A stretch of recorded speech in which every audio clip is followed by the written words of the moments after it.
Bienvenidos a un nuevo video resumen de este curso. Todo lo que os voy a contar aquí, de forma resumida, lo podéis encontrar de manera más detallada y extensa en el enlace de abajo. Si algo de lo que comentamos es nuevo o te crea alguna duda, por favor, revísalo en dicho enlace. En este vídeo repasaremos el pasado simple y el pasado continuo. Empezaremos por el pasado simple. Para manejarlo a la perfección, deberemos abordar distintos bloques. Empezaremos con el pasado simple del verbo to be, con su forma was y were. Este verbo se traduce como el verbo ser o estar, pero también se utiliza para hablar de la edad, expresar sensaciones y sentimientos. Todo esto en pasado, claro. Veamos algunos ejemplos. Last year, she was 10. O negativa. The room wasn't very cold. O una pregunta. Were you afraid? Seguiremos ahora con el verbo there be en pasado simple, en su forma there was, there were. Es el verbo impersonal haber. En pasado, había. Se utiliza there was cuando solamente había una cosa. Por ejemplo, there was a book on the table.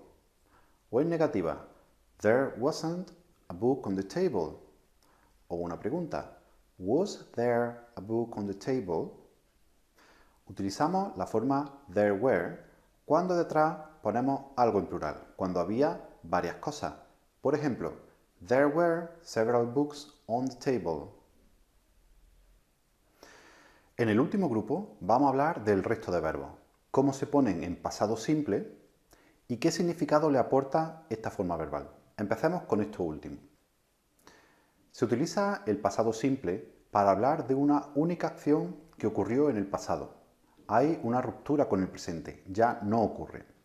Por ejemplo, she went to Miami in 2001. También utilizamos el pasado simple para hablar de hábitos o acciones repetidas en el pasado. De nuevo, hay una ruptura con el presente, ya no ocurre este hábito. Por ejemplo, he went to the swimming pool every summer when he was a child. Esto ya no ocurre, ya no es un niño. Por último, también se utiliza el pasado simple con los verbos de estado. Si no sabéis qué son los verbos de estado, por favor, repasadlo en el enlace que tenéis debajo. Allí encontraréis toda la información. Pero, ¿y cómo se forman oraciones en este pasado simple? Veamos. Para formar una oración afirmativa, basta con utilizar el verbo en pasado. Para esto, si es regular, deberemos añadirle ed o de al final. Si el verbo es irregular, deberemos sabernos la lista de verbos irregulares y utilizar su forma correspondiente en pasado. Por ejemplo, el verbo ir, go, went, la forma en pasado, gone. Una oración. She went to London last year. Para poner una oración en negativa, solo deberemos utilizar el verbo auxiliar correspondiente. Para el pasado simple es did, siempre, para todas las personas. En este caso, contraído con la negación, didn't o did not. Por ejemplo, last year she didn't go to London. Como habéis visto, el verbo principal, al estar el auxiliar did, ya no se pone en pasado, se pone en infinitivo, en su forma base. Didn't go. She didn't go. Por favor, nunca didn't went. She didn't go to London last year. Y para las preguntas, pues de la misma manera deberemos utilizar el auxiliar did, en este caso delante del sujeto. Y acordaos de poner el verbo principal en su forma base, en infinitivo, ya no lo ponemos en pasado. Did she go to London last year? Did she go to London last year? Pasemos ahora a hablar del pasado continuo. Esta forma verbal se utiliza para indicar que en un momento determinado en el pasado una acción estaba ocurriendo. Empezó antes y terminó después. Por ejemplo, podría decir que ayer, a las 4 en punto, yo estaba viendo una película.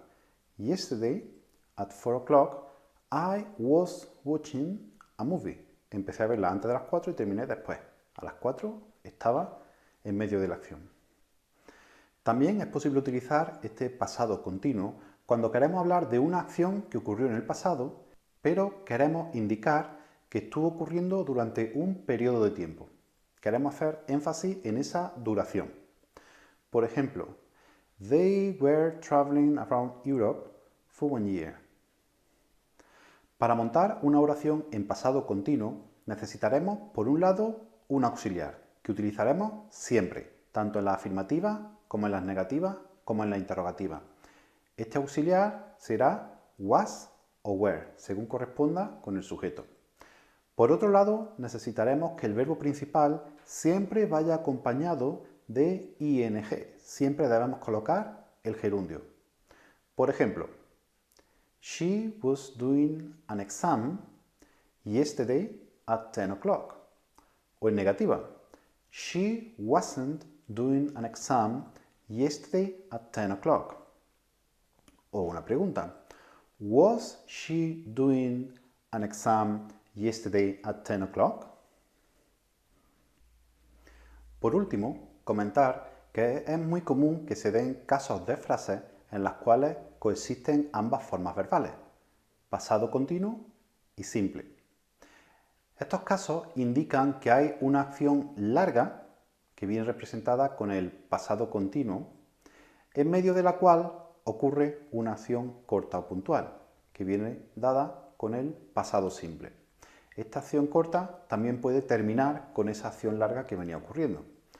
Por ejemplo, I was waiting at the bus stop when I saw John. Yo estaba esperando en la parada del autobús. Una acción larga, muy durativa. Y en medio de esta acción ocurre otra acción corta, que vi a John. Otro ejemplo en el cual la acción corta termina con la acción larga sería el siguiente. We were walking in the park when it started to rain. Aquí vemos una acción larga, pasear en el parque, que es cortada con un pasado simple, empezó a llover. Con estos casos de mezcla de pasado continuo y pasado simple, es muy común utilizar al menos dos posibles partículas.